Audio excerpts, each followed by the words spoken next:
que promotores, propietarios de activos van a querer y van a buscar, ¿no? Bueno, hoy vamos a tratar un tema que parece sencillo y que es probablemente de los más complicados de todo el proceso de tramitación que hay en los proyectos y es la gestión precisamente social de los proyectos, ¿no? Creemos que lo sabemos y nos hemos dado cuenta que lo hacemos muy mal muchos promotores, ¿no? Entre los cuales en la parte promotora que yo tengo o he tenido me incluyo, ¿no? Y si vemos los problemas que se han generado últimamente en comunidades autónomas como en Asturias, por ejemplo, y que se pueden expandir a otras comunidades autónomas, creo que es especialmente pertinente que sepamos cómo gestionar este tipo de problemas, ante qué tipo de problemas nos enfrentamos y cómo gestionarlos con, generalmente o aconsejablemente con manos profesionales, expertas, que entienden cuáles son las claves y cómo trabajar sobre esas claves, ¿no? Bueno, generalmente esperamos hasta hay 5, son ya hay 5, así que sin más dilación vamos a presentaros. Nos acompaña Inés Monroy, que es socia fundadora de Licencia Social y con amplísima experiencia en el tema de licencia social durante años, no solamente en España, sino en países, en muchos países del mundo, algunos de enorme complejidad. Hola Inés, gracias por estar con nosotros hoy. Y la Gracias. acompaña Lourdes del Amo, colaboradora de licencia social y también con una enorme experiencia en temas de licencia social, mediación social, arbitraje social, en fin, un poco una mezcla de todo que hace que su expertise, el de las dos, sea muy interesante, ¿no? Lo hemos planteado como una presentación interrumpible, es decir, que habrá, creo que esto no da para un monólogo, da para que muchos de los inputs que se nos planteen los vayamos comentando, los vayamos enfatizando o matizando, y en este sentido os invito a que todos vosotros a través del chat vayáis haciendo preguntas que iremos incorporando tanto a Inés como a Lourdes a lo largo de esta hora y 10 que tenemos. ¿De acuerdo? Gracias a todos, gracias por vuestro interés, gracias Inés y Lourdes. Por favor, adelante. Bueno, pues muchas gracias a Epival. Para mí es un honor trabajar en este webinar que hemos intentado que sea lo más práctico y aterrizado en las dificultades del almacenamiento, en tanto que tecnología muy desconocida y que se enfrenta a una situación diferente al de los proyectos renovables. Contamos ya con experiencia además en algunos territorios que están mostrando mucha oposición y esperamos que esto pueda ser enriquecedor para bueno, un poco compartir visiones con las empresas que también están desarrollando proyectos. Entonces, si os parece bien, voy a compartir una presentación que puede servir de guía para comentar temas, pero como ha dicho Luis, abierta a que se me interrumpa todo lo que haga falta, porque lo que se trata es de hacer este webinar algo interactivo e interesante. Bien, bueno, pues espero que se vea la presentación. ¿Me decís? Perfecto, Sí, se ve. adelante. Vale, bueno, muy bien. Entonces, ¿cómo se va a estructurar la presentación en principio? Es tomando de punto de partida cuál es la situación actual y cuáles son las causas de oposición que vemos a estos proyectos, para después entrar en estrategias de licencia social, ¿vale? Que es un concepto en el que entraremos un poco más en detalle después.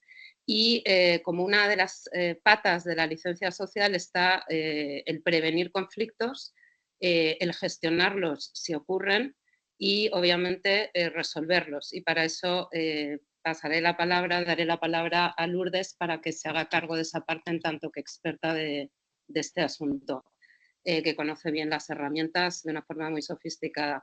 Y por último cerraremos la sesión con los beneficios de todo ello, ¿no? De este planteamiento, de este enfoque para los proyectos. El debate social yo creo que se puede resumir en una foto. Para mí esta es muy elocuente y refleja, bueno, pues sentir, ¿no? De desconfianza, de incluso temor, ¿no? Ante lo desconocido. Y evidentemente las baterías están ahí, ¿no? Como muro que separa dos mundos, ¿no?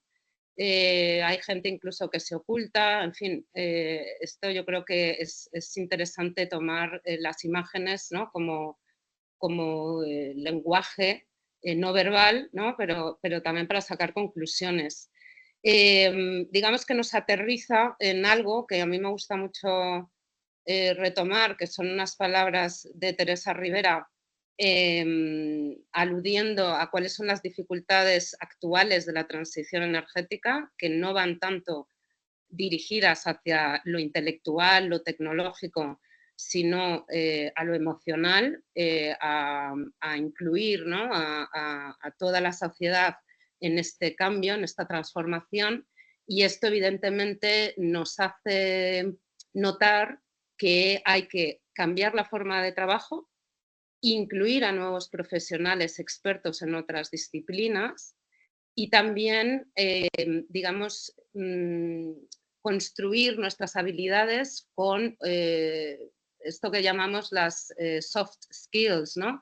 Es decir, reforzar todo lo que tiene que ver con el trato hacia las personas, ¿no?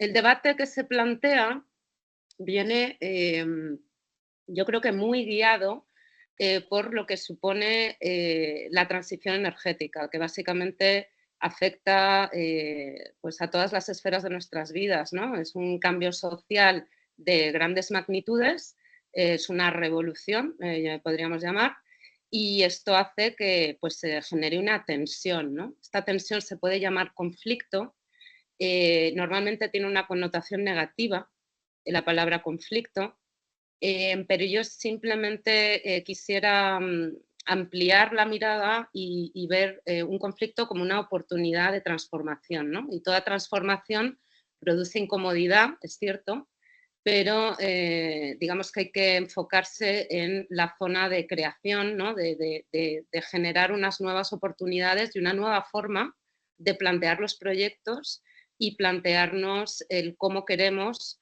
construir nuestro sistema energético, básicamente, ¿no? Las causas de la oposición podríamos resumirlas en que hay dos puntos de vista diferentes. Puede haber más de dos, pero yo creo que a grosso modo pues está el de las zonas rurales que defienden intereses más relacionados con la agricultura, la ganadería, usos tradicionales del terreno, junto con grupos, asociaciones civiles que protegen al medio ambiente especialmente, y después los intereses, digamos, políticos y del sector privado, que son los que van a hacer posible la transición energética, ¿vale? Se perciben como intereses irreconciliables y por eso se produce este desencuentro, ¿no?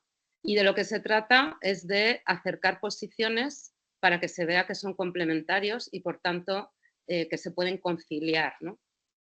Me gusta hacer énfasis en esta frase, que lo que hace que el conflicto tenga una connotación negativa o positiva va a estribar en cómo vemos nosotros la posibilidad de construir una oportunidad, ¿no?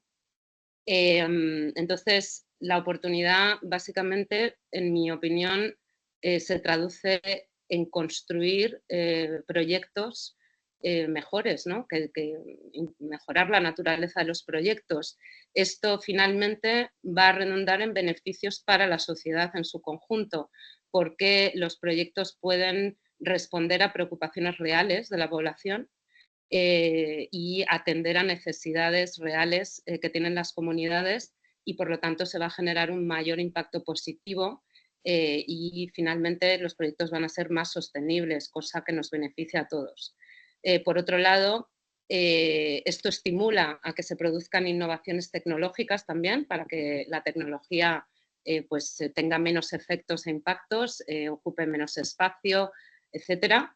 También la innovación puede traducirse en nuevos modelos para compensar los impactos con actividades económicas u otras que hasta ahora no se han realizado, pero digamos que aunando ambos intereses pueden surgir modelos innovadores. Y después sí hacer énfasis en que mejorando la comunicación y la transparencia puede transformarse la oposición en colaboración. Una oposición está reflejando un interés en una materia y entonces hay que utilizar ese interés para convertirlo en implicación, ¿no? Esto me parece importante y ocurre en cualquier esfera de la vida y en este ámbito también. La solución que se plantea aquí ante estos retos es seguir... Inés, sí, dime. sí, ¿podrías ir a la anterior, al slide anterior? Perdona. Sí. Cuando dices que ha de aplicarse tolerancia a cierta, o sea, ha de aplicarse tolerancia hacia cierto grado de resistencia en lugar de intentar neutralizarla, para fomentar la reflexión y el debate respetuoso. Esto ya es una estrategia en sí mismo, ¿no? Esto ya es una forma de proceder. Pero generalmente, ¿cómo nos está procediendo? O sea, ¿qué es lo que tú percibes que se hace y que se hace mal? ¿Y cómo crees que eso mismo debería hacerse bien? Ponos un par de ejemplos. No quiero que quede como palabras vacías, ¿no? Está muy bien, tiene mucho sentido, pero ¿de qué estamos hablando? ¿Qué hacemos mal? ¿Qué deberíamos hacer bien? Sí, yo creo que aquí el énfasis puede hacerse en que hay que fomentar la reflexión, es decir, la tendencia habitual es que cuando nos encontramos con una visión distinta, el promotor siempre quiere salir a arrojar datos, digamos, argumentar en contra, ¿no? Por lo menos en la experiencia que yo he tenido hasta ahora, y es normal, porque hay veces que se escuchan cosas pues, que son mitos, que son totalmente falsas, inciertas, y nuestra tendencia es a querer aplacarlas, ¿no? Entonces, aplicar cierta tolerancia, en este caso, ¿me escucháis, verdad? Sí, sí. Aplicar tolerancia en este caso sería ejercer lo que se llama una escucha activa, es decir, dar espacio para que el que no piensa como nosotros pueda expresarse completamente y su opinión se deje ahí sin a lo mejor ser contrastada, simplemente como un lugar de escucha donde se puede tolerar que otro opine diferente, ¿no? La tolerancia me parece que es la antesala a crear confianza. Y la confianza vamos a ver ahora en toda la estrategia de licencia social que es clave, ¿vale? El construir relaciones basadas en la confianza y en la transparencia y en el hacerse cargo son importantísimas. Entonces, aquí la tolerancia hacia cierto grado de resistencia básicamente es como sector no vamos a aplacar todas las voces que están en contra, sino que hay que ir a las más importantes y para ello también hay que saber distinguir cuáles son los grupos de interés con mayor relevancia y con mayor peso y poder de tracción. No podemos ir a todas las voces que se plantan en contra, es decir, hay que ir a los que son propietarios de la licencia social, a los que van a conceder esa licencia social. ¿Vale? Esto también es un abordaje más inteligente, ¿no? Es decir, hay que comunicarse y construir relaciones con aquellos que van a tener implicaciones en el proyecto, ¿vale? Esto también es algo importante. No sé si esto responde a Sí, tu pregunta. sí, lo que pasa es que es contraintuitivo, ¿no? O sea, si te encuentras una posición mm, que se basa y que es sólida y que va arraigando y que tiene un soporte claramente acientífico, ¿no? Y probablemente aprovechando su acientifismo, hay una cierta posición de fuerza, hay una cierta maldad en su posición, ¿no? Oye, esto me va bien y por lo tanto ya me acojo a ello, ¿no? No, comparte la... ¿Por qué has dejado de compartir? No, en principio estoy compartiendo. Pues entonces, No, Carmen, se nos ha ido. se nos ha ido la... Pero bueno, nos escuchas, ¿no? Vale. Bueno, o sea, Sí, el tema es decir, hay cosas que hay que debatirlas, ¿no? Y que claramente hay que rebatirlas. Me interesa mucho eso de quiénes son los grupos de interés, o sea, quién ejerce la licencia social. Este es un tema muy delicado porque no, oye, vete a los focos, ¿no? Pero claro, dentro de los focos tienes que saber elegir, ¿no? ¿Quiénes son? ¿Los grupos ecologistas o un grupo ecologista dentro de los grupos ecologistas, ¿no? Entiendo que vamos a hablar un poco también de este tema, ¿no? Pero, es decir, de entrada, crear un espacio de reflexión es muy interesante, escuchar y entender sincera y con honestidad. Yo creo que eso es fundamental. Oiga, la gente está muy preocupada por esto y tiene razón en estar muy preocupado por esto. Y vamos a ver cómo lo podemos gestionar. De acuerdo, pero hay cosas que a lo mejor hay que combatir desde el minuto uno, ¿no? Em, es decir, si alguien se hace muy fuerte porque cree que las vacas se van a volver locas porque la energía electromagnética de las baterías va a generar Es decir, entonces eso hay que cortarlo de raíz, ¿no? Eso tampoco puedes dejar que según qué bulos crezcan y se hagan fuertes, ¿no? O sí, no sé, eso es un poco lo que se trata de discutir, ¿no? sí. Em, Evidentemente, analizar el contexto local va a ser clave, ¿no? Esto hace que la licencia social sea un trabajo muy pormenorizado y muy particular, sobre todo porque además en el momento en el que cambia la población que habita en un lugar, hay un cambio generacional o surge información nueva, grupos externos que vienen y demás, la licencia social también va a cambiar.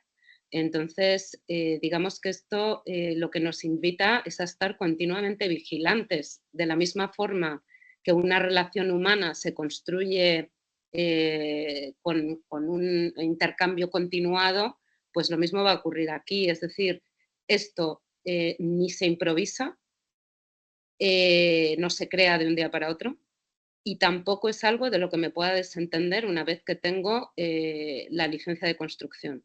Esto no es así.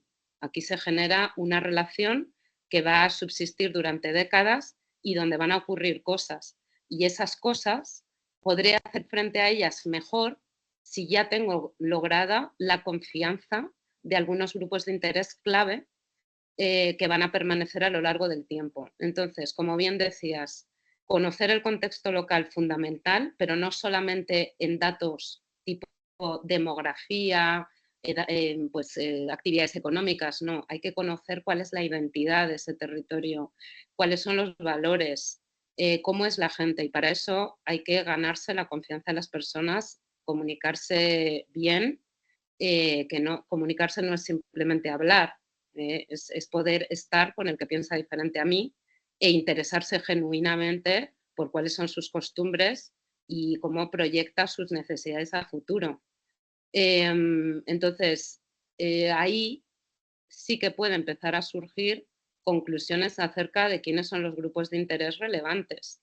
Evidentemente, tiene que haber un conocimiento de lo que es un proyecto de almacenamiento para saber identificar qué mensajes son los que son realmente sustanciales y los que pueden afectar a un proyecto.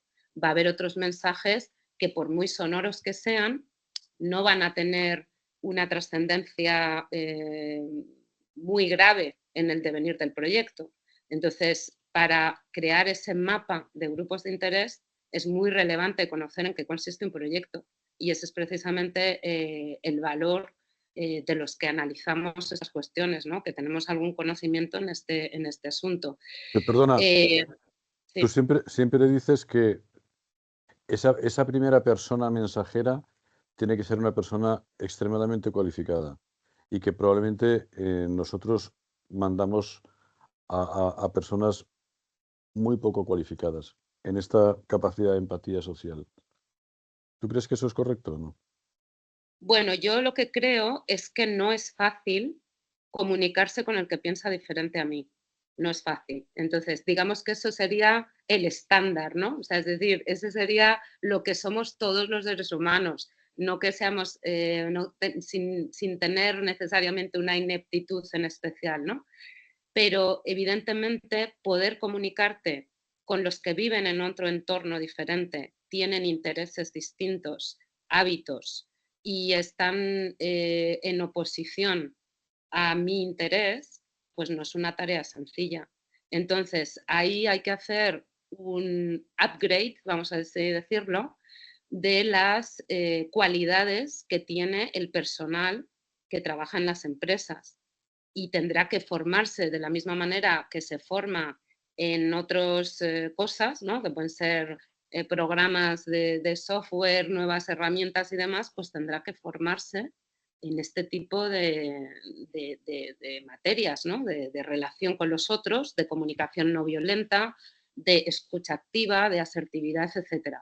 Mientras tanto, se está probando, y además lo dicen todos los estudiosos en este asunto de distintos países donde yo he trabajado y otros que están siendo punteros en el almacenamiento y en renovables, como por ejemplo Australia, que dice que este tipo de cosas se tienen que dejar en manos de personal cualificado, bien interno o bien externo, como puede ser el rol pues, de una iniciativa como la nuestra, ¿no? En el que hay un tercero neutral que organiza una serie de encuentros para prevenir que haya conflictos o para gestionarlos si ya hay una situación de tensión. El hecho de que haya una persona o un organizador de esos encuentros, yo en las experiencias que he tenido han sido muy buenas, e incluso gente que venía bastante opuesta a la idea de proyecto abandona las reuniones agradeciendo que se hayan organizado pues un debate en el que se está dando otra visión acerca de lo que es un proyecto. Y muy probablemente ese es el comienzo de que esa persona empiece a ampliar su mirada, ¿no? Que es de lo que se trata. Cuando ampliamos la mirada, hay oportunidades para otras cosas. Entonces, Vale, perdona. Sigamos con la reunión, con la presentación, que es larga y Lourdes también tiene su parte. decidme si la volvéis a ver, la presentación. No, ¿No se ve? no. Tenías trabajadores cerca de casa que están haciendo obra. Sí, pero Pues se lo entiendo han que no te... llevado. Espera, voy a volver a compartir. En principio yo estaba con la misma función. Lourdes, ¿quieres compartirla tú? O tú Mira, a tienes... ver si... Inténtalo tú. Vale, ¿Ahí? perfecto. ¿Quién está Vale. compartiendo de las dos? Estoy yo, ¿Quién eres tú? Inés. Vale, pues venga, adelante. Bien, entonces, como decía, esto podemos pasar, lo he comentado antes, que la licencia social básicamente está asentada en cómo la población que recibe el proyecto percibe y opina sobre la legitimidad del proyecto y de la empresa. Aquí es muy importante darnos cuenta de que la zona que va a influir, la zona geográfica, no va a ser solo donde está ubicado exactamente el proyecto, sino que también habrá de que identificar qué otras zonas colindantes están afectadas o pueden afectar el proyecto. Como decía, la licencia social es algo dinámico y no permanente. Esto es muy importante. Y al mismo tiempo es intangible, puesto que no se puede a priori medir, si bien sí que podemos identificar las problemáticas que se desencadenan cuando no existe, ¿no? Y se derivan un montón de consecuencias, ¿no? Yo diría que los fundamentos en los que se basa la licencia social, y pueden ayudar esto a entender un poco más de lo que se trata, se basan en varios fundamentos, ¿no? Uno, la legitimidad y la ética, ¿no? Que lo he colocado en primer lugar, y esto se traduce, ¿no? En un comportarse conforme a la ley, esto es básico, y después conforme a las expectativas sociales y culturales. Entonces, esto es lo que hace que vaya cambiando, porque estas expectativas también lo hacen. En segundo lugar, tiene que haber un componente de participación comunitaria muy importante. La involucración desde etapas tempranas y permitir que tengan voz y voto todos aquellos afectados por el proyecto y respecto a temas relevantes, como puede ser la ubicación de un proyecto, pues esto hace que las comunidades se sientan valoradas y consideradas y ese es también el punto de partida para generar un sentido de colaboración y, más importante aún, corresponsabilidad con la transición energética. En tercer lugar, la confianza, y realmente la podría colocar en primer lugar junto con la transparencia. La confianza se traduce en sentir por parte de la comunidad que la empresa se interesa genuinamente y está comprometida con su bienestar. La transparencia, hace referencia a el proceso en el que mantengo informado a los grupos de interés sobre decisiones que se van a tomar en el proyecto y sobre el impacto real que éste va a tener, ya sea positivo o negativo. ¿Vale? Esta transparencia es clave y hay distintas técnicas para mantener informados, ¿vale? Que van a ir de menos a más dependiendo de lo que desee la empresa, ¿vale? No es lo mismo Dinos una o dos. Pues mira, no es lo mismo informar, ¿vale? En el que yo me reúno con una audiencia y comento de una manera unidireccional cómo va a ser mi proyecto, en qué consiste, etcétera, a cuando yo, por ejemplo, doy un pasito más y consulto qué opina esa audiencia respecto a lo que yo le estoy contando y me da un feedback. Pero después hay otro paso más, que podría ser el de involucrar, en el que esa comunidad, con los inputs que me ha dado, es de nuevo informada acerca de si se han tomado en consideración esas propuestas que se han hecho y en qué medida, ¿vale? Y así sucesivamente hasta llegar a un punto máximo de transparencia y de colaboración en el que incluso la comunidad es propietaria de una parte del proyecto, ¿vale? Esto para indicar un poco cuáles son los niveles. Por lo tanto, es Perdona, importante. ¿propietaria emocional o propietaria societaria?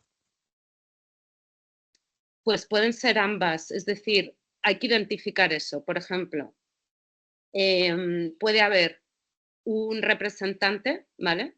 Que gestiona todas las consultas y la comunicación entre la comunidad y la empresa.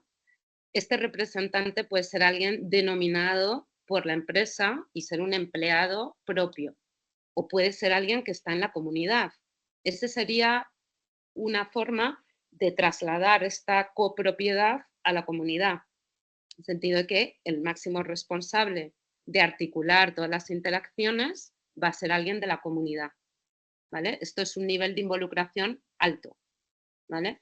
Si queremos darle un grado de involucración mayor y el proyecto se lo puede permitir y es el modelo de negocio que tiene planteado el promotor, pues quizás se pueda hacer otro tipo de participación que incluya aspectos financieros o de reparto de beneficios, pero no necesariamente, ¿vale? Veremos más adelante si llegamos en otra diapositiva que sí que está comprobado que compartir beneficios en este tipo de proyectos aumenta el nivel de licencia social. Por lo tanto, es recomendado. Si bien esto ya se produce en los proyectos, puesto que hay unos impuestos que se recaudan y este beneficio pues ya per se en España existe. Ahora bien, si a pesar de existir hay oposición, habrá que plantearse qué mejoras se pueden hacer a este respecto para que esos impuestos que se recauden realmente atiendan a necesidades de la población, ¿vale? Y a lo mejor ahí es donde hay que fomentar una relación más intensa, más rica y más creativa con esos ayuntamientos que no saben cómo gestionar esos fondos que se ingresan en sus presupuestos. Y bueno, pues a mí se me ocurren un montón de cosas con las que yo asesoro habitualmente, pero por ejemplo, realizar estudios de pobreza energética en las zonas donde se va a ubicar el proyecto es información muy interesante para los ayuntamientos y para quizás encauzar parte de lo que se recauda hacia ese tipo de fines, ¿no? Es decir, hay una asistencia también que los órganos públicos necesitan para que las comunidades locales sientan que los beneficios son compartidos.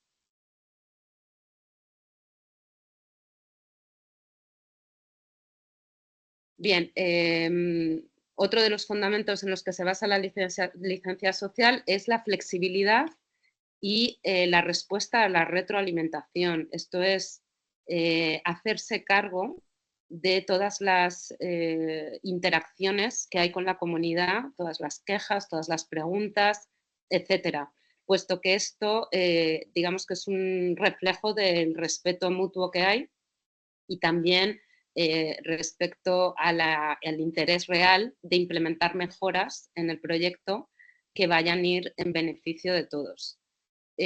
Por último, hay dos temas más que serían la responsabilidad y el generar el valor compartido que hablábamos antes.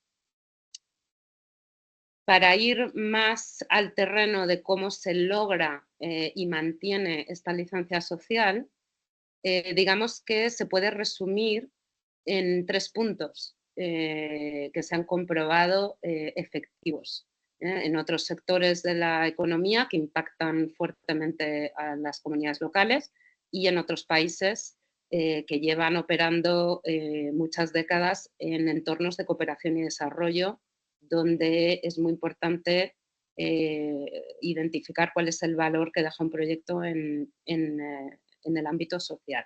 Entonces, estos 3 puntos que se ha comprobado que son los más efectivos es cuando la comunidad participa en estadios tempranos del proyecto, cuando la comunidad influye en las decisiones que se toman en los proyectos y cuando obtiene beneficios de ese proyecto. Me parece importante notar aquí, ya que la licencia social se basa en percepciones, identificar que estas pueden verse muy gravemente influenciadas dependiendo de cuál es la identidad de una comunidad, de cuáles han sido sus experiencias anteriores, personales en tanto que comunidad, y también el concepto de la equidad, cómo de justo se considera que ha sido el proceso de participación y son los resultados. Esto es muy importante. No solamente los resultados han de ser compartidos, sino el proceso de participación. Los ingredientes que deberían estar presentes para realizar un buen trabajo en el logro de licencia social se resumen en que el trato ha de ser personal, porque esto es lo que funciona en el ámbito local y esto es lo que funciona en la construcción de confianza. La importancia, además, de que se mantenga en el tiempo este trato y, idealmente, que el representante de la empresa permanezca en la empresa, ¿vale? Esto es una llamada de atención también a los departamentos de recursos humanos de las empresas que desarrollan proyectos, ¿no? Es importante que el personal permanezca en las empresas, porque esos son los que están creando el vínculo con la comunidad, que espera que esa persona permanezca en el tiempo. Después, el que la comunicación sea abierta también es muy importante. Esto tiene que incluir honestidad y respeto, por supuesto, y tener una voluntad para comprender y, más importante aún, gestionar las expectativas que tiene la comunidad. El hecho de que haya profesionales cualificados, ya sean internos en la organización o externos, que sean capaces de construir relaciones de confianza y fuertes, ¿no? Que se mantengan en el tiempo. El tipo de actuaciones que se pueden llevar a cabo, hemos mencionado ya 2 de ellas. El análisis del contexto local es muy importante y saber identificar cuáles son los grupos de interés con relevancia, que, como decía, no solamente van a estar en la zona donde se ubica el proyecto, sino en lo que se llaman zonas de influencia, que pueden ser vecinas o que de alguna manera pueden afectar al proyecto. Es decir, verse afectadas y afectar también. Por último, es importante identificar cuáles son las voces a favor. Esta es otra de las actuaciones importantes. Y como decía antes, el generar cierto debate es enriquecedor y el generar ese espacio para que eso ocurra, digamos que actúa como un bálsamo en sí mismo, pero también como las bases para que se construya una relación de confianza. Por Perfecto. último, Perdona. Sí. nada,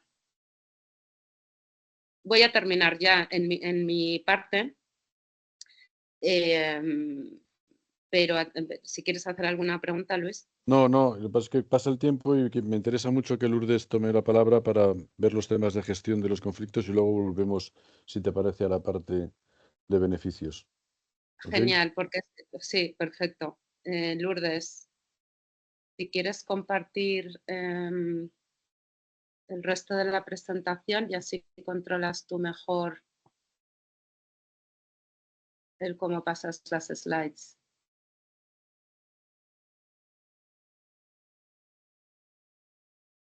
No se te escucha, tienes silenciado. Nada, buenas tardes.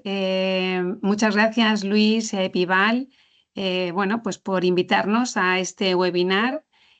Que la verdad es que yo estoy muy contenta porque nos permite pues poder...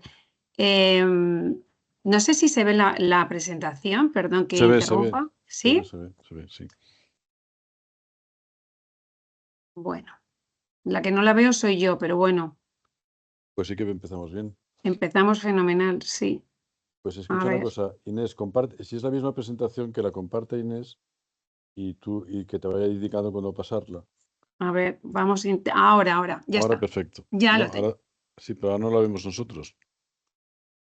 A ver, Ahí estamos. ¿La bien. ves? Ahí está, sí. Perfecto. Bueno, pues eso, que la verdad es que es un tema que personalmente a mí me apasiona y me llena de mucha satisfacción porque, en primer lugar, siempre cuando ayudas a las personas a mejorar una situación, pues tú te llevas también un beneficio de ello, ¿no? Y para empezar a hablar un poco del conflicto, y como también ha estado comentando antes Inés, es muy importante la comunicación y la forma en la cual nos comunicamos, las personas en general.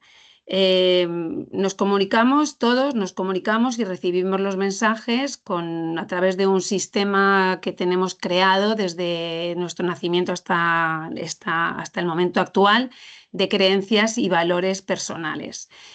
Llevar a cabo una comunicación con una mentalidad abierta, como también os ha contado antes Inés, es sumamente importante. ¿Por qué? Porque no es lo mismo percibir un contexto con una mentalidad abierta que tener una posición más cerrada, como está claro. Por ejemplo, si hablamos de problema, pues alguien puede pensar que tener un problema es algo negativo. Sin embargo, bueno, esto no lo he dicho yo, lo ha dicho Einstein, que si bien aplicado al mundo matemático, como ahora parece ser que todo en la vida son matemáticas, un problema es aquello que tiene una solución, con lo cual, si no hay solución, no hay problema. Es decir, bienvenidos los problemas porque podemos solucionarlos. Cuando no hay solución, no hay nada que hacer. Y lo mismo pasa con el conflicto. Hay personas que piensan que el conflicto es algo negativo y, sin embargo, un conflicto no es otra cosa que una situación en la que dos o más personas o partes tienen diferentes perspectivas o formas de afrontar una idea, intereses o necesidades. El poder conocer que existen diferentes perspectivas nos ofrece una oportunidad, en primer lugar, para poder explorar de qué se trata, de comprender la situación en la que estamos y en todo caso, si es posible, poder resolver esas diferencias o que haya unos ciertos acercamientos para obtener, bueno, pues el resultado positivo buscado y que sea algo que pueda enriquecer a todas las partes.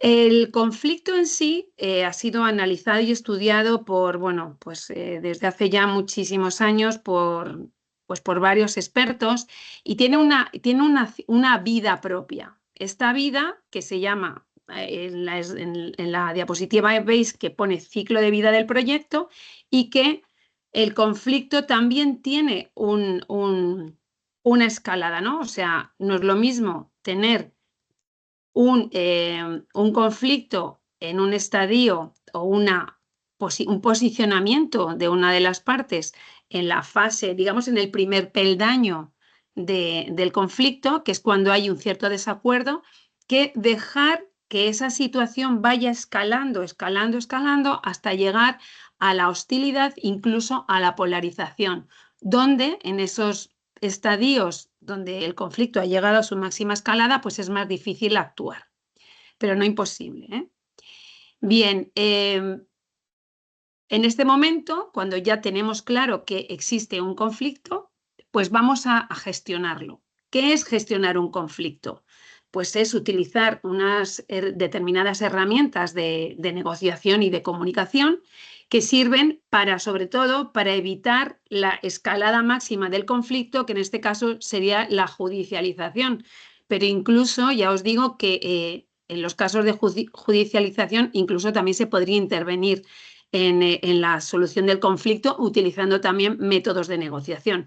Pero lo que se trata, sobre todo en estos temas de licencia social, es intentar acercarnos a los primeros momentos del proyecto, ver qué es lo que, cuáles son los intereses, las necesidades de los distintos agentes o de los intereses más relevantes que puedan incidir a través de un análisis, ¿no?, de cuáles pueden ser las voces más relevantes y tratar de llegar, bueno, pues de llegar a un entendimiento con esta serie de técnicas que no cabe duda que son más sostenibles de gestionar y de resolver que ir a un juicio, ¿no? Suponen, pues, desde luego, pues económicamente es mucho más económico resolver un conflicto en un estadio previo que irse ya a un juicio, ¿no? Y además evita y fortalece las relaciones que existan en ese momento. ¿Por qué es importante, que ya lo ha dicho, lo habéis comentado antes, contar con profesionales cualificados, con experiencia? Pues porque precisamente en general yo soy abogada de base y, bueno, mediadora y experta en ADRs. Yo me encuentro siempre con compañeros profesionales abogados que ellos dicen que siempre están negociando, cosa que es verdad, que todos negociamos, o sea, incluso con nuestros hijos nos pasamos la vida negociando. Pero una cosa es ese tipo de negociación y otra cosa es tener una estructura y unas herramientas y hacer un proceso estructurado para llevar una comunicación y una negociación a un punto que es el que se está buscando. ¿Y para qué sirve, no? ¿Para qué sirve la gestión de conflictos? Pues bueno, como está claro, pues para conocer la situación, ni siquiera mejor la situación, eso desde luego, pero para conocer ya de base la situación, para poder tener un mayor entendimiento del contexto y saber identificar dónde están aquellas voces más disidentes, dónde están aquellos posibles aliados desde el principio. Sirve para fortalecer, como no cabe en mayor duda, las relaciones, porque cuando tú te sientas con alguien, con otra persona, a escucharle, como ha dicho también Inés, hacer una escucha activa, que la escucha activa no solamente consiste en escuchar, sino en recoger las propuestas y en tratar de empatizar con esa persona y de lograr de alguna manera pues ese entendimiento y llevarla de la mano como un aliado más a tu proyecto, que es lo que a ti realmente es lo que te interesa, ¿no? De que vaya todo lo mejor posible.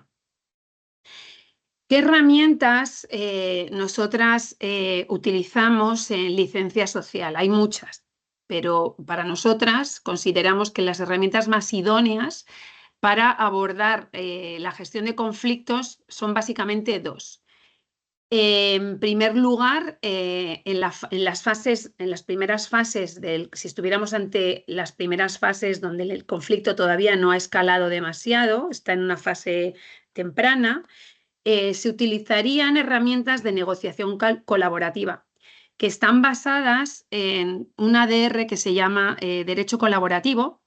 No es un proceso de derecho colaborativo, pero sí que se utilizan estas técnicas que lo que conllevan son métodos que están enfocados en el ganar-ganar, en el win-win.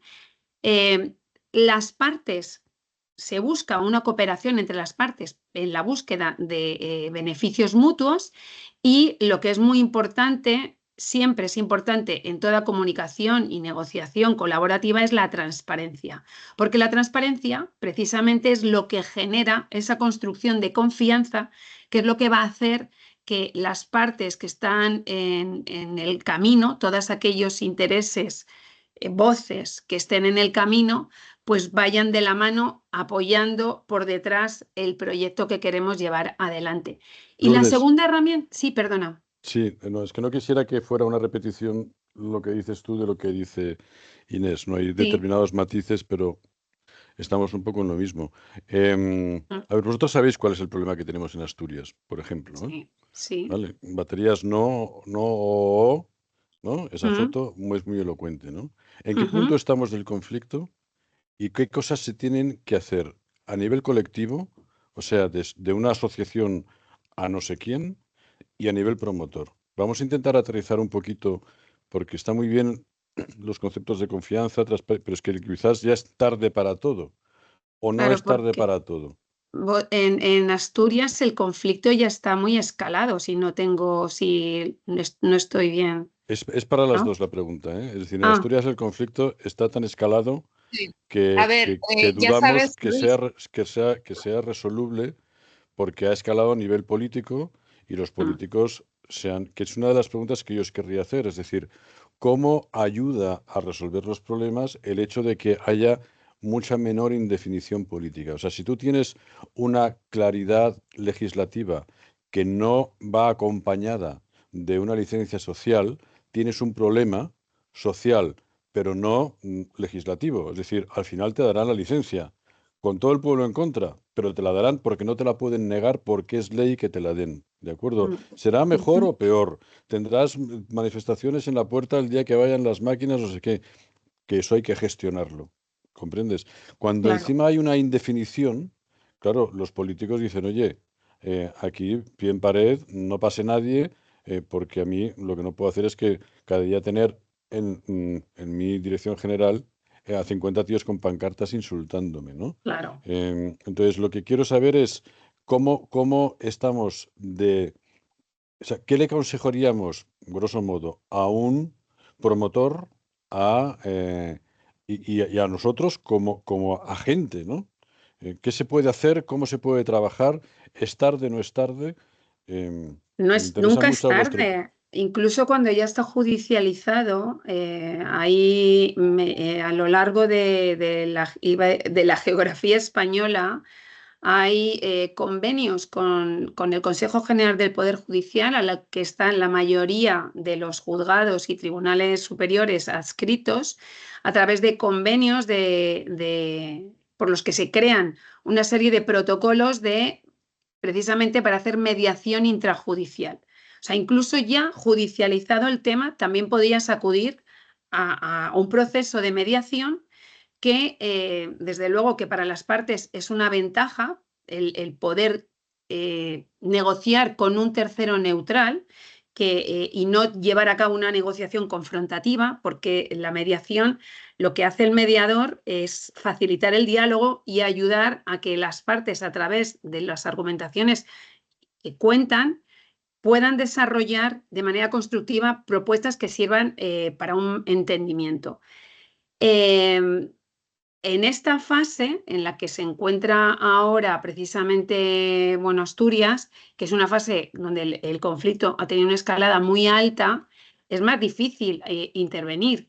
Entonces, yo, si ya está judicializado el tema, desde luego que pediría una mediación. Os derivarían a un mediador de los que constasen pues digamos, en los convenios que tengan los juzgados con las distintas instituciones y mediadores, y desde luego que se abriría esa posibilidad de diálogo.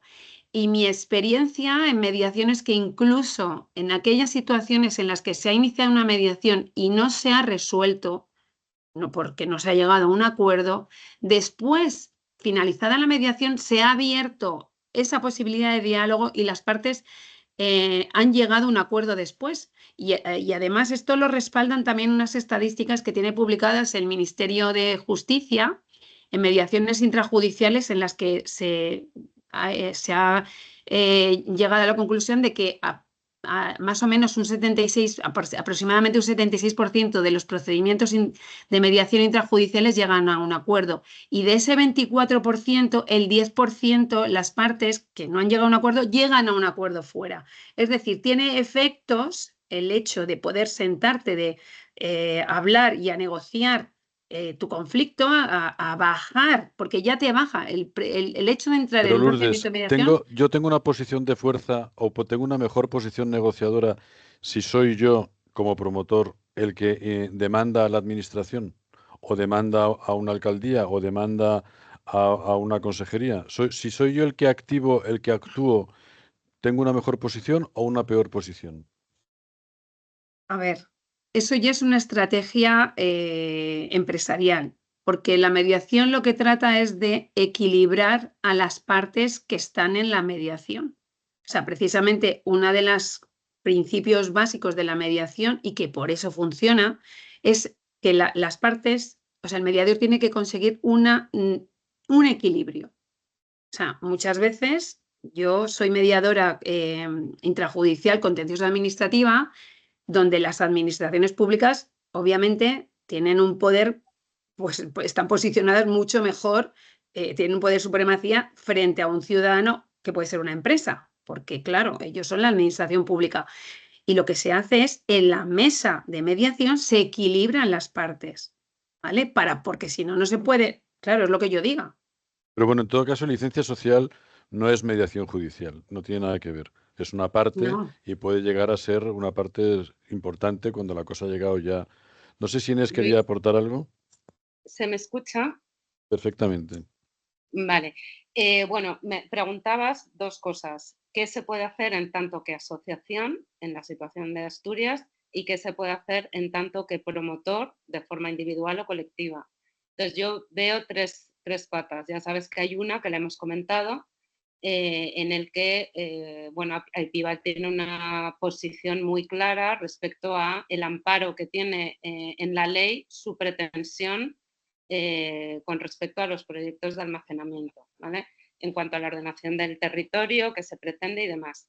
Entonces, ahí en tanto que asociación, la recomendación, ya sabes que ha sido, antes de acudir a la vía judicial, si así se diera el caso, acudir a esta herramienta de mediación con la administración, ¿vale? Donde la administración tiene que velar por un interés común y un bien superior que favorezca a todos, no solamente a unas voces discordantes.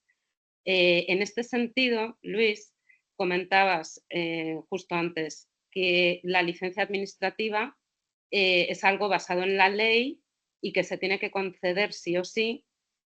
Bueno, pues la experiencia demuestra que esto no es así. Y la experiencia demuestra en los proyectos donde yo estoy trabajando que muchas veces las denegaciones de permisos están basadas en argumentos que no se sostienen y que realmente tienen una motivación en la oposición social que recibe el proyecto. Esto se ha denominado NIMEI, que es Not in my election year. ¿Qué significa eso? Yo, en tanto que organismo público, no voy a respaldar este proyecto porque la población no lo respalda y voy a buscar motivaciones en la ley que puedo argumentar, pero que no son la causa real. De ahí la importancia de averiguar cuál es el interés que tiene la población, el interés real, ¿vale? Bien, Porque si entendido. no, Y, y, y en general, en España, ¿cómo se promueve? bien, mal, muy mal, unos bien, otros fatal. Los que Bueno, hacen, perdona, los que promueven mal hacen mucho daño, los que promueven bien. Digamos el espacio social, que yo creo que sí, que hace un daño espantoso, como vaya por ahí un tipo de uña larga amenazando con expropiación forzosas y cosas de estas, eso es tierra quemada, y a ver cómo levantas tú eso. No sé, me bueno, parece que... yo, ¿Cómo, cómo dirías, cómo se promueve en España? yo pienso que dividir las prácticas en buenas o malas creo que nos reduce un poco la mirada. A ver, yo creo varias cosas. Yo creo que aquí hay un desconocimiento de la tecnología muy importante y además la población no puede ni siquiera visitar un proyecto. Entonces, el caldo aquí de desinformación es bastante importante, ¿vale? Y esta es la situación a la que se enfrenta un desarrollador, lo haga bien o lo haga mal. Yo he visto proyectos que están bien planteados y que tienen oposición social, Luis. Por otro lado, el hecho de que exista la opción de declaración de utilidad pública no es una mala praxis que tenga el desarrollador, sino una opción que existe. Es decir, que yo no me plantearía tanto el bien o el mal. Yo pienso que el que lo hace mal actúa con desconocimiento, actúa pues como puede y sobre todo que no se ha enfrentado nunca antes ante algo como lo que nos estamos enfrentando ahora. Por lo tanto, yo hablaría más de un promotor con recursos y conocimiento y otro que, bueno, pues actúa un poco improvisando, ¿no? Y la improvisación no funciona con esto. Entonces, yo lo que creo es que a nivel sector, de forma colectiva, hay una actividad de información y de divulgación muy importante que hacer. Idealmente, pudiendo hacer algún tipo de visita a proyectos piloto y demás, y que estas actuaciones fueran promovidas de forma colectiva por varios promotores interesados en una región. Creo que una de las cosas que más debilitan a este sector es el actuar de forma individual, ¿vale? Aquí hay unos intereses comunes y por mucho que unos proyectos compitan contra otros, creo que el actuar colectivamente en determinados tipos de actuaciones donde no se entra en detalles acerca del proyecto y donde simplemente se habla de la tecnología y se atrae a grupos de interés relevantes y se atrae también a voces que tienen prestigio y que puedan añadir valor, creo que es muy importante. Pero ojo con La las voces de prestigio, ¿eh? Las voces de prestigio en determinados territorios les da miedo, ¿eh? Y se sienten, o sea, cuando el tema ha alcanzado cierta virulencia, no es fácil encontrar voces de prestigio que se expongan a ser señalados, ¿eh? Esto lo hemos vivido Bueno, con... Luis, pero claro, esta es otra de las habilidades que tiene que tener pues el profesional, ¿no? En este caso, pues seríamos Lourdes y yo. Es decir, aquí no se trata de aceptar un no, sino de que las partes que van a participar de este tipo de encuentros realmente se encuentren motivadas. Es decir, hay que crear las condiciones para que estas voces a favor y estas voces, digamos, de prestigio, se sientan atraídas para acudir a este tipo de encuentros. Y luego una Eh, cosa que es interesante, perdona la pregunta, es que andamos un poco justos de tiempo eh, y no quisiera extenderme mucho más. Yo creo que los mensajes han quedado muy claros. Si hay alguno más que queréis rescatar, lo hacemos ahora al final. Pero cuando tienes una voz discordante muy dañina y muy protagonista, y es una única voz, ¿cómo se gestiona eso? Es decir, hay una gama de recursos, ¿no? Desde un sicario colombiano a una mediación, ¿no? ¿Qué aconsejáis?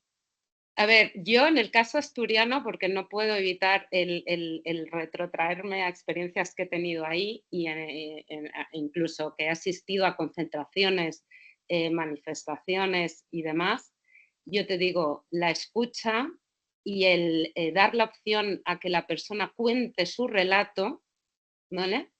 Es balsámico, es decir, podría decir incluso terapéutico, hasta el punto que en un caso en concreto donde hay un grupo muy concreto y casi personal o representado por una persona, la forma en la que empezó la reunión y terminó se sustentaba en argumentos diferentes, hasta el punto que venía a decir que él estaba ahora propagando un mensaje de confianza acerca de esta tecnología porque la gente estaba muy alborotada. Es decir, que sostenía incluso un punto de vista contrario al que venía sosteniendo públicamente, ¿no?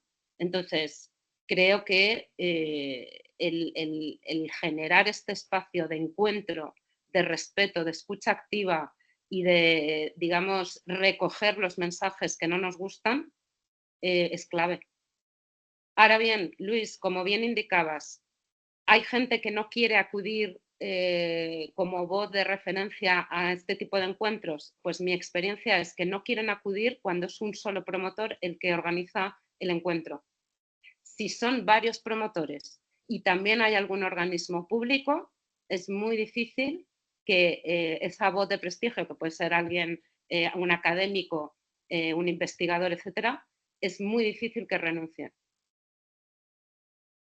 Entendido. Bueno, vamos a terminar, si os parece. Si hay algún comentario que alguien quiera hacer algo, hacemos un resumen de los beneficios del enfoque social, que yo creo que han quedado muy claros, pero para que no quede, o si tenéis algún punto más que comentar, yo creo que el tema es claro, que aporta mucho valor esta mediación social, que debe aplicarse al inicio de la puesta en marcha de un proyecto, que creo que es la forma de hacer las cosas bien, no cuando ya tienes un conflicto, entonces a ver ahora cómo salgo de esta.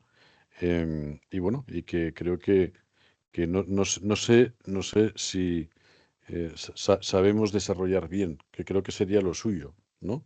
Saber desarrollar con criterio, con cercanía em, y con gasto, ¿eh? Es decir, Sí, es que hay que o meter sea, en el caso del, en el business case de cada proyecto, nunca hay una línea que diga compromiso social, ¿no? Nunca, no lo he visto en mi vida, ¿no? Tienes mantenimiento, tal, pero es decir, oye, gestión social, ¿no?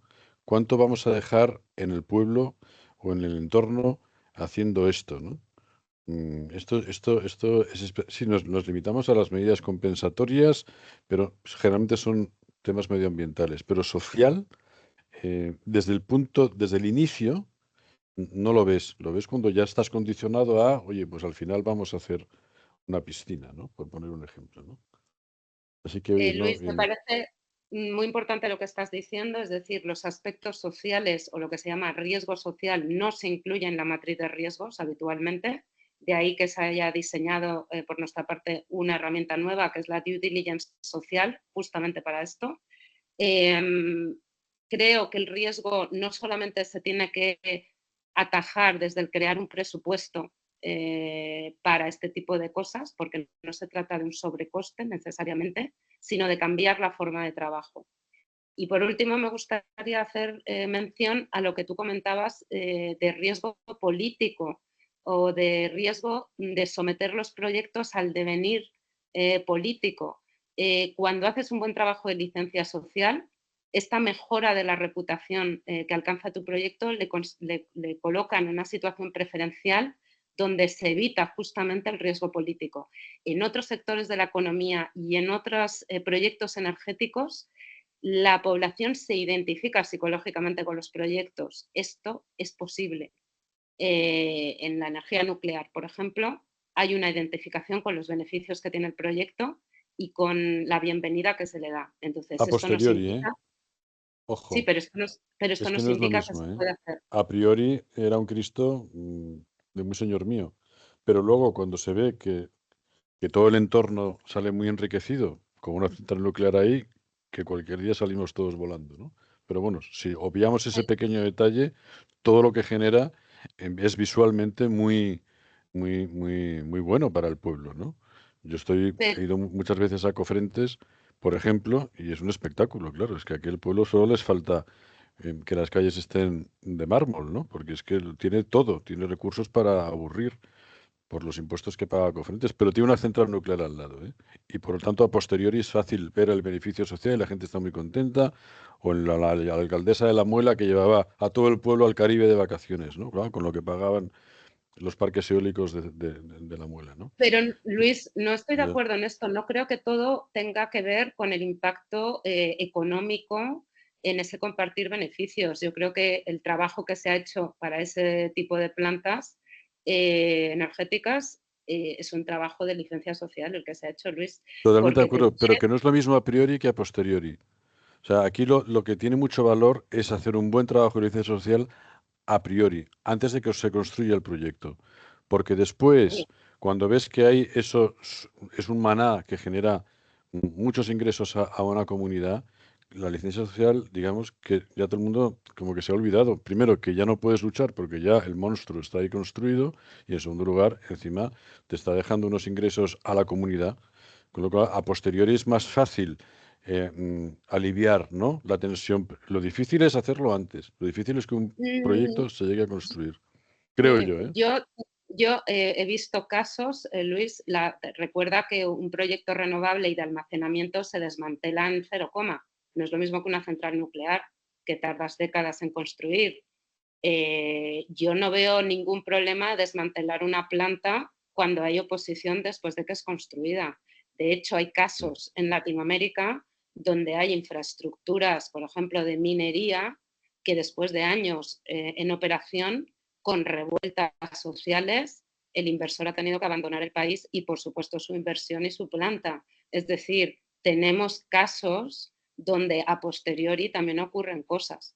Yo creo que si las plantas nucleares tienen bienvenida es porque han hecho un trabajo de licencia social con mucha anterioridad a que se vean los beneficios económicos en el lugar.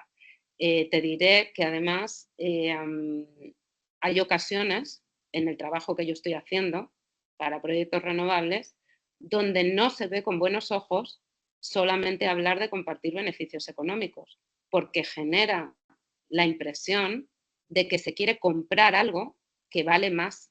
Es decir, me compensas económicamente porque lo que te estás llevando es de un valor incalculable. Es decir, el compartir beneficios tiene que ser una de las herramientas que se utilizan dentro de una estrategia de licencia social, pero no son la única. Es decir, yo no estoy trabajando en licencia social porque comparta beneficios con mi proyecto. Yo estoy trabajando en licencia social si hago otras muchas más cosas, confianza, transparencia, hacerse cargo, y después, como una de las patas resultantes de esa participación comunitaria, resulta en una gestión de esos beneficios que genera el proyecto. Pero es una de las cosas que se concluyen como resultado de unas actividades participativas. Vale, está Pero entendido. no es la puerta de entrada, ¿eh? Bueno, veo que no hay comentarios. Lourdes, no sé si quieres terminar tú con algún comentario. Gabriela, perdona, Gabriela. Hola, Gabriela, ¿cómo estás? Encantado. Cuéntanos. ¿Qué tal? No, perdón. Uy, espera, que no se me ve, ahora sí. Sí, no querría ahora extenderme demasiado, es que yo tenía solo una consulta rápida. Justamente tú ahora, Luis, lo estabas comentando, no solo centrarnos ya en proyectos que ya están ya establecidos y que ya han generado un conflicto, sino cómo se actúa o si hay esta metodología se puede aplicar también en menor escala, cuando ya el proyecto está en la fase incluso de desarrollo y de investigación. Y si vosotros incorporáis esta metodología o incluso adaptáis esta metodología para proyectos que todavía se están generando y que pues justamente poder evaluar el impacto social que pueden tener para evitar futuros o prever futuros conflictos y ya tener un plan de acción. Entonces, quería saber más que nada si también gestionáis este tipo de actuaciones antes de que ya exista el proyecto en sí. Sí, por supuesto. A ver, la licencia social abarca distintas herramientas dentro de una estrategia y evidentemente se analiza cuál es la situación que tiene el proyecto en ese momento a nivel del desarrollo, a nivel de permisos y a nivel de cuál es la sensibilidad que hay en la zona, ¿vale? Para ahí plantear qué actividades son las más adecuadas. En muchos casos las actividades vienen gobernadas por estrategias o herramientas sofisticadas de comunicación y negociación que se aplican de forma preventiva, ¿vale? Si es que no hay una oposición clara. Esto pudiera ser el caso de algunos proyectos, afortunadamente, que no han tenido una escalada muy grave de la tensión. Entonces, sí, la respuesta es, se aplica la metodología propia de la mediación en contextos de prevención de conflictos, como una herramienta para facilitar el diálogo y la comunicación de forma profesional con muchas voces que no necesariamente están homogéneas, y además es que tenemos que tener en cuenta que hay comunidades donde no existe cohesión. Esto también lo estoy viendo yo en proyectos, por ejemplo, de biomasa. El hecho de que llegue un proyecto hace que se empiece a notar la falta de cohesión que hay en esa comunidad. Por lo tanto, esto no tiene nada que ver con el proyecto, pero lo hace más complejo. Y ahí las técnicas de mediación se aplican para evitar el que haya una fractura, ¿no?, en esa comunidad y respecto al proyecto que se está planteando. Lourdes, no sé si quieres añadir algo. No, lo único que añadiría es que precisamente cuanto más joven, vamos a decirlo así, o más inicial esté el proyecto, es mucho mejor, porque todavía no es, ni siquiera se han generado esa conformación de opiniones y ni de oposiciones. Con lo cual es un momento estupendo para comunicar, para informar y para atraer a todas las personas que pueden estar involucradas a nuestro lado, ¿no? Vale. Gabriela, nos veremos en Zaragoza, espero. Espero, yo también. Entonces, me coincide siempre con millones de cosas. Vale. Bueno, pues oye, muchísimas gracias. Si dejas de compartir la pantalla, ya hemos visto tu teléfono y tu contacto. Cualquiera que quiera hablar con nosotros y con vosotros podrá hacerlo a través nuestro o directamente. Pero ha sido un placer. Muchísimas gracias. Gracias a todos vosotros. La verdad es que el tema suscitó mucho interés y tratamos de eso, de hacer cosas que sean interesantes desde todos los puntos de vista, ¿no? Tanto tecnología como promoción, que es el caso, ¿no? Yo creo que el tema promocional es muy importante, tenemos que aprender a hacerlo mejor. El tema de las baterías no es fácil y hay que intentar que no se extienda esta sensación de activo peligroso, tóxico. Hay que hacer un buen trabajo y hay que hacer un buen trabajo. También nosotros nos aplicaremos, intentaremos ser muy pedagógicos, muy informativos y sobre todo dotaros de herramientas para que los promotores sepan utilizarlas, pero no solamente información de aquí tienes, ¿no?, señor alcalde o señor ecologista o señor del pueblo, ¿no?, sino una actitud y una actitud que yo creo que está muy en la línea de lo que Lourdes y Inés nos han enseñado hoy. Muchísimas gracias a las dos y nos emplazamos a siguientes eventos, ¿no? Muy bien, gracias, muchas gracias, Luis. Adiós. Gracias, Luis y Epíbal. Hasta pronto. Y a todos.